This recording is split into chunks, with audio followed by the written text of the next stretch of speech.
Que a paz e a graça divina acompanhem o dia e a semana de todos os ouvintes. Bom, para iniciar a nossa jornada de hoje, a gente vai direto para um lugar que a maioria de nós já visitou emocionalmente em algum momento. Ah, com certeza. Os famosos confins da Terra. Pois é. Imagina estar tão exausto que a própria alma parece ter ficado, sei lá, sem oxigênio nenhum. A nossa missão nessa análise de hoje é fazer uma imersão profunda no Salmo 61.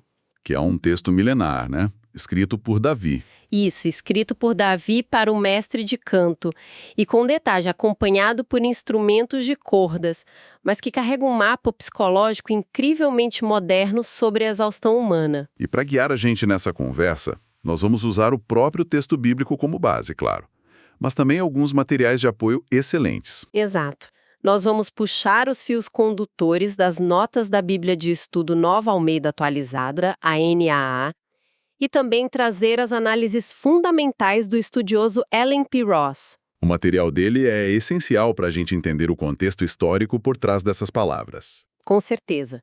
E o que a gente quer descobrir hoje, juntando todas essas fontes, é como um lamento tão devastador, nascido da mais absoluta sensação de inadequação, consegue se transformar tão rápido. Em apenas 8 versículos. Sim, em 8 versículos, sai do desespero e vira uma oração coletiva. O texto começa nos confins da terra, mas termina com uma promessa diária de música e adoração pública. Como ocorre essa virada? Certo, vamos desvendar isso. Porque para entender o antídoto que o Salmo propõe, a gente tem que olhar bem de perto para a gravidade do sintoma primeiro. Não dá para pular a parte do sofrimento. Exato. Os versículos 1 e 2 detalham esse grito por socorro.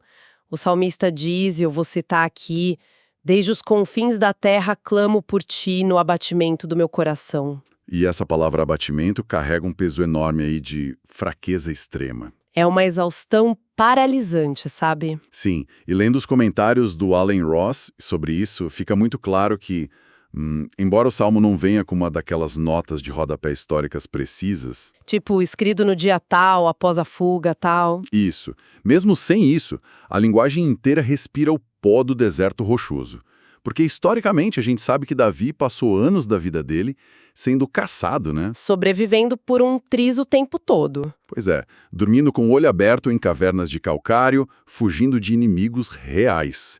Então ele conhecia muito bem a geografia da exaustão, tanto no sentido literal de cansaço físico, quanto no metafórico. E essa geografia física do deserto rochoso traduz perfeitamente a analogia central do pedido dele. Ele não pede uma espada melhor ou um escudo maior. O pedido central é: leva-me para a rocha que é alta demais para mim. É uma imagem muito visual. Muito. Pense na imagem de alguém preso em uma enchente violenta. A água está subindo rápido, sabe? A correnteza arrastando árvores e destroços. Uma situação de vulnerabilidade total. E essa pessoa olha para o lado e vê um penhasco de pedra, firme, inabalável. Fica óbvio que se ela chegar lá em cima, ela estará a salvo. O refúgio visual está logo ali. Exato, mas há um detalhe trágico aí. As forças já acabaram. Tentar escalar a rocha úmida com os próprios braços exaustos é, impossível. O que me intriga aqui é a especificidade do texto. Como assim? Por que Davi faz questão de dizer que a rocha é alta demais para ele?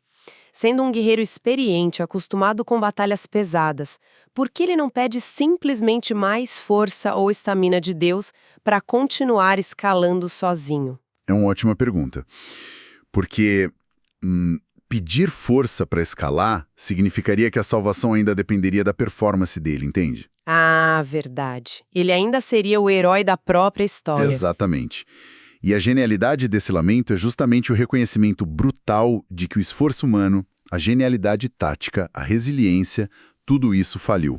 Não funciona mais. Chegou no limite da capacidade. Sim, quando ele admite que a rocha é alta demais, ele está declarando o fim da autossuficiência.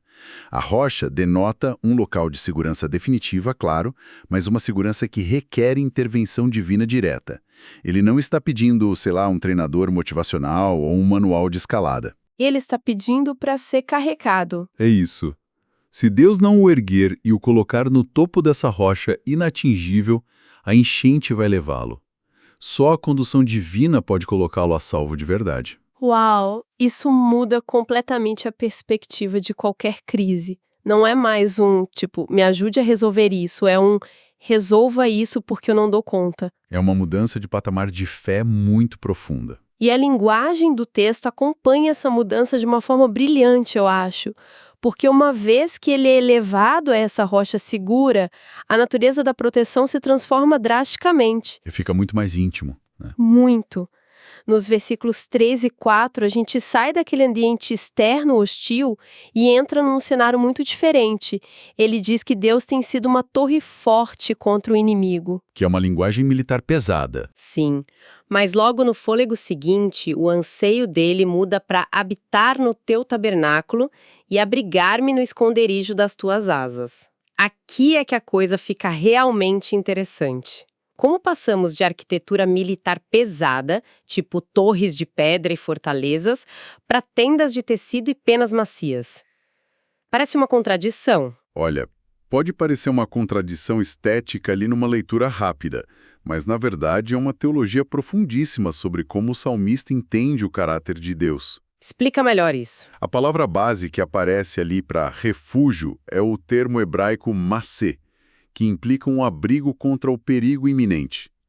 A torre forte lida com a ameaça externa, sabe? É o que impede o exército adversário de entrar e destruir. Certo, é a proteção bruta. Eficiente, mas é feita de pedra fria.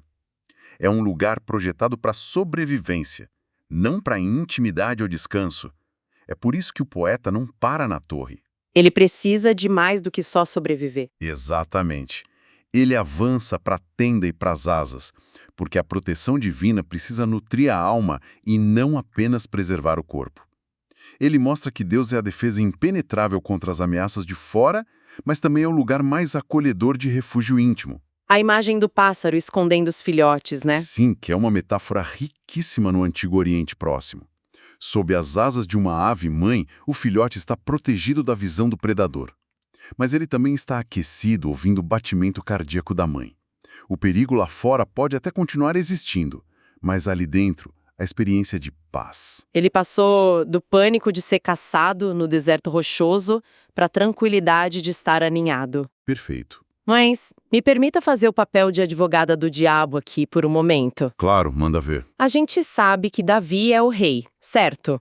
Se ele quer intimidade e segurança, ele tem um palácio real em Jerusalém, com guardas, quartos confortáveis e muros grossos. Por que ele deseja especificamente habitar no tabernáculo, uma tenda de lona e peles de animais, no meio de uma estrutura temporária? Excelente provocação. Olha, o palácio representa o poder político e a segurança institucional de Davi. Mas o tabernáculo, como a gente entende, da estrutura de Israel, é o epicentro da presença manifesta de Deus. O lugar onde Deus habitava com o povo. Isso mesmo. Quando Davi diz, eu quero habitar no teu tabernáculo, ele está reconhecendo que a verdadeira segurança não está nos muros de cedro do próprio palácio dele, mas na proximidade absoluta com o divino. A torre afasta o inimigo, mas é o tabernáculo que atrai o adorador. Nossa, faz todo sentido. Essa transição da pedra fria para as penas quentes é linda. Mas ela também nos prepara para uma virada no Salmo que costuma causar uma certa estranheza na leitura, sabe? A mudança a partir do versículo 5? Exato. Aquele abrigo íntimo sob as asas, que parecia a experiência espiritual mais particular do mundo, explode de tamanho. O foco passa a envolver a nação inteira de repente. Ele abandona o eu exausto? Isso, o texto diz, dias sobre dias acrescentes ao rei, os seus anos durem gerações após gerações. O que levanta uma dúvida legítima. Peraí, Davi é o rei, ele está orando por si mesmo na terceira pessoa ou isso é sobre a instituição da monarquia? É uma transição que pega a gente de surpresa mesmo. Sobre depressão pessoal, se transforma do nada em uma oração nacional sobre liderança. Isso não soava meio egocêntrico para as pessoas da época? Ouvir o líder orando pela própria preservação no meio de uma crise? Olha, essa é talvez a barreira cultural mais difícil para nós, leitores modernos, cruzarmos na hora de interpretar esses textos. Hoje a gente compartimenta tudo, né? Em que sentido? No sentido de que a vida privada de um líder político é uma coisa e a economia do país, o bem-estar da sociedade é outra. A gente separa as coisas. Mas na cosmovisão bíblica do antigo Israel, essa divisão não existia. Havia uma interconexão visceral. O rei e o povo eram uma coisa só perante Deus? Exato. O rei era o representante físico do povo e o canal da justiça divina. Então não era egocentrismo orar pela própria preservação, porque a queda do rei ungido significava o colapso estrutural e espiritual de toda a nação. Ah, então a estabilidade mental, espiritual e física do rei era, na verdade, a principal política de segurança pública do Estado. Precisamente. O bem-estar do rei estava inseparavelmente ligado ao bem-estar do povo. E as notas de estudo da Bíblia NAA fazem um paralelo brilhante aqui. Trazendo um contraste, né? Isso. Elas nos lembram de ler essa oração do Salmo 61 em contraste com o Salmo 58. Lá, o texto descreve governantes injustos que trazem o caos e a violência para a sociedade. Mas quando o rei é fiel, quando ele está abrigado sobre as asas de Deus, essa proteção irradia para toda a comunidade. Entendi. Um rei seguro significa um povo seguro. Exatamente. É por isso que o comentário do Ross aponta um detalhe no versículo 5, onde Davi diz que Deus deu a ele a herança dos que temem o teu nome. E essa herança não são terras ou coisas materiais. Não. O comentário identifica essa herança como os fiéis. São os israelitas leais que não cederam à rebelião ou ao desespero. Preservar a vida do rei era a única forma de garantir a preservação dessa comunidade inteira. Entendi. A vulnerabilidade de um líder cria ondas de choques em todo o ecossistema que depende dele. E o salmista é muito específico sobre o que deve sustentar esse reinado prolongado.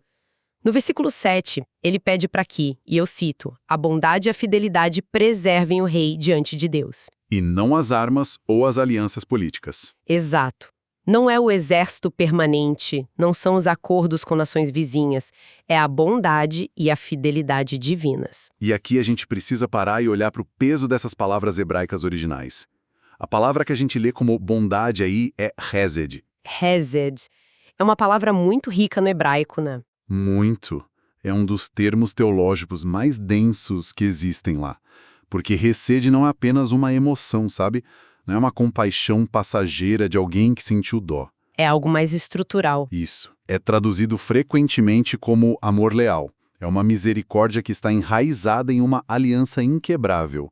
É Deus comprometido contractualmente, moralmente e emocionalmente com a promessa dele. Uau! Então, ao pedir que o hesed e a fidelidade guardem o rei, Davi está essencialmente dizendo que o meu trono seja flanqueado e protegido pela tua lealdade ao pacto, e não por mercenários ou espada de ferro. É uma política de Estado totalmente baseada na dependência de Deus. Isso ilumina completamente o motivo de um lamento tão angustiado que começou num nível particular, quase claustrofóbico, acabar servindo como uma oração de segurança nacional. É muito profundo. É um arco narrativo simplesmente genial. Isso nos lança direto para a última parte dessa jornada. Compreender essa escala massiva de proteção que desce até os confins da Terra para carregar o indivíduo quebrado e, ao mesmo tempo, mantém a coesão de uma nação inteira, isso exige uma resposta, né? Ninguém sobrevive a um resgate dessa magnitude e simplesmente segue a vida como se nada tivesse acontecido. Com certeza não. E como o salmista conclui isso? O versículo 8 fecha de forma bem incisiva. Assim, cantarei louvores ao teu nome para sempre, para cumprir, dia após dia, os meus votos. Então, o que tudo isso significa? Significa que a salvação tem um desdobramento contínuo, tanto ético quanto na forma de adorar. Exato. Eu vejo muito isso como uma analogia com os modelos de assinatura vitalícia que a gente conhece hoje na internet, sabe? Ah, sim, uma assinatura mensal de gratidão. Ele diz que vai cumprir os votos dia após dia. Não é aquele muito obrigado rápido que a pessoa murmura após escapar de um acidente e logo em seguida esquece. É um estilo de vida, uma assinatura diária contínua. Mas como isso funcionava na prática daquela época? Como se cumpria votos dia após dia? O Allen Ross traz um detalhe crucial sobre essa prática que muda a nossa imagem mental do final do Salmo. Quando o texto fala de cumprir os votos, no contexto do antigo Israel, isso frequentemente envolvia a apresentação de ofertas pacíficas. Que era um tipo específico de sacrifício, né? Sim, diferente das ofertas pelo pecado, que lidavam com a culpa da pessoa, a oferta pacífica era essencialmente um sacrifício de gratidão. E a característica mais marcante da oferta pacífica é que o adorador e a família dele recebiam grande parte da carne do sacrifício de volta para ser comida. Ou seja, virava tipo um churrasco comunitário. Um grande banquete público. Literalmente, o adorador que havia sido salvo do desespero convocava os amigos, os necessitados da cidade, os sacerdotes, e eles sentavam todos juntos para comer a carne. A salvação individual gerava uma festa coletiva. Exato, uma festa de testemunho. É por isso que as notas de estudo da NAI ressaltam que a reação correta à bondade de Deus é a adoração pública. A plenitude da presença de Deus que ele tanto buscou lá no tabernáculo é encontrada de forma máxima nessa adoração coletiva celebrante. É de arrepiar. O arco desse salmo é de uma arquitetura simplesmente perfeita. Começa com uma voz isolada, solitária, lá no ponto mais distante possível, os confins da terra. Totalmente sem esperança e exausto. Sim, a pessoa não tem energia sequer para escalar uma pedra, então ela pede ajuda e é transportada pela força divina para dentro de uma torre impenetrável, que logo se revela como um ambiente acolhedor sob as asas de Deus. Essa cura pessoal estabiliza a liderança, o que por sua vez protege a nação inteira. E termina no ambiente público, né? Exatamente. Termina no meio de uma praça, no tabernáculo, cercado de pessoas, comendo, cantando e cumprindo votos diários. O desespero mais solitário imaginável foi transformado no banquete mais comunitário possível. É uma jornada belíssima. Sai do isolamento e do trauma para o testemunho compartilhado. O resultado inevitável de ser salvo por Deus não é a pessoa se isolar no misticismo recluso, mas gerar uma comunidade vibrante de adoração e partilha. Isso nos obriga a repensar muitas das nossas reações automáticas às crises. E, amarrando todas essas camadas maravilhosas que exploramos hoje, desde a rocha inalcançável até a tenda e a bondade divina, isso me leva a uma reflexão final. Um desafio para aplicar na prática, imagino. Com certeza. Um pensamento que não está escrito com todas as letras nos comentários, mas que ecoa fortemente a partir das entrelinhas de tudo que conversamos aqui. A questão é que nós vivemos em uma sociedade incrivelmente hiperindividualizada. Cada um no seu quadrado. Pois é. Quando o nosso coração fica abatido e a gente se sente arrastado para os confins da Terra, o nosso instinto natural moderno é o isolamento. A gente se fecha, recua para tentar resolver a dor sozinho, no escuro. O que só piora a exaustão. Exato. E se a gente consegue sair da crise de alguma forma, nós frequentemente mantemos isso como uma vitória silenciosa, sabe? No máximo um alívio privado que a gente guarda para nós.